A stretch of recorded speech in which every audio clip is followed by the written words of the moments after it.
Hello, everyone. Welcome back to Just Invest Today. Guys, I think this is the day. I think it's official at this point that Mohnish Pabrai got out of China. He's not invested in Tencent or Prosus, whatever it was. I think it's official at this point. He released a new video talking about cannibals, companies that buy back their stock. And in this video, he gives like little shots at Tencent or Prosus, and you can just kind of see that he's kind of over China and he just thinks it's too risky at this point. In my opinion, I think he tax loss harvest this position as well. I doubt we're going to see it in any kind of 13F because he doesn't have to show it. So guys, tell me what you think about this whole situation. I'm going to be playing some clips of what Mohnish Pabrai said. So let's get into this and let's kind of react to what he's saying about Tencent, about Prosus, about China. So we're gonna get into the first clip of this video where he's talking about Uber cannibals. This whole first section of the interview was talking about buybacks. Companies that do buybacks have a strong growth opportunity if they're growing their earnings, if they're growing their cash flow, overall, if the company has a moat. So that's what he gets into in this video, and he talks about some great cannibal candidates. Here's his example, and look what he says about Tencent. Which I think look like great cannibal candidates. So ADP, for example, I think can happen because your disruption comes from all over the place. But I can't see their business really going into decline in 20 years. It hasn't gone into decline in 60 years. Tool works just because it's like a mini Berkshire.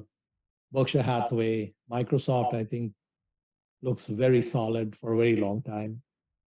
Alphabet, Amazon, Tencent, maybe not Tencent after what's happening in China, but at least Tencent 2 weeks ago or something. But see, after what's been happening in China, he doesn't think Tencent right now because there's kind of conflict going on in China. And that was his first remark about Chinese companies. And you can just kind of see his disdain for it at that point. So now we're going to get into the next clip. And this kind of gives you more signs on maybe he sold it. Like he definitely sold Tencent or Prosus. I had a question around your thoughts or your evolving thoughts on investing in China and companies in China. Obviously, when we spoke last year as a class, you had some glowing thoughts on Tencent and Alibaba, and you've made investments there in the past. And I think earlier you made a note of how things have changed over the past couple of weeks. Obviously not. It's been an evolving change. So I just wanted to get your perspective on investing in China and how that's evolved over time.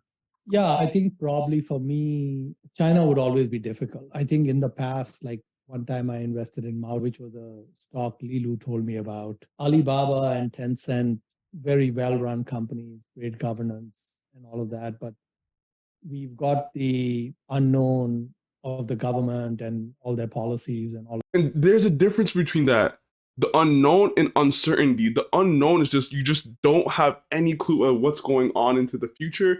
And then you have uncertainty, which is kind of where Mohnish Pabrai thrives. So he doesn't even think it's uncertain anymore. It's kind of unknown to even have a prediction on where this company is going to go. So I think that's a key difference on what he's saying now and before. All of that. And maybe they can transcend and maybe they cannot. I don't know. So I think. See, he doesn't even know where it's going to go. He has no idea if they can transcend the politics of what's happening in China. Given the leadership in China and given how they think about things, I would just not put a lot of energy behind China at this time. I still like Tencent a lot as a business. I think Pony Ma is a once in a generation manager, and he may find a way to transcend all the headwinds and curveballs they keep throwing at him. We'll have to see. Just one quick follow-up on that. And just like that, we all have to see. The confidence doesn't seem the same as before when he was talking about Tencent. And plus, he's talking about his position. What's Mohnish Pabrai's number one rule? Don't talk about your position, especially if you own it. That's what he would say to like any company that he owns when he talks about Alibaba races. He kind of gives a little leeway because he's probably up on it so much. So for him to talk about his position in Tencent and just China in general, kind of gives you a clue on like he probably sold the company.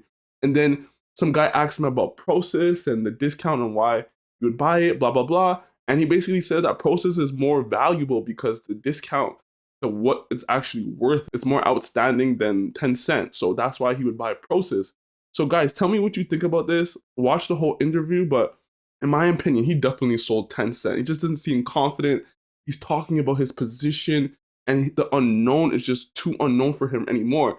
And he doesn't even want to focus on China. He just all focus on Turkey at this point. So guys, tell me what you think about this video, like it and subscribe. And what do you think about China at this point? Peace.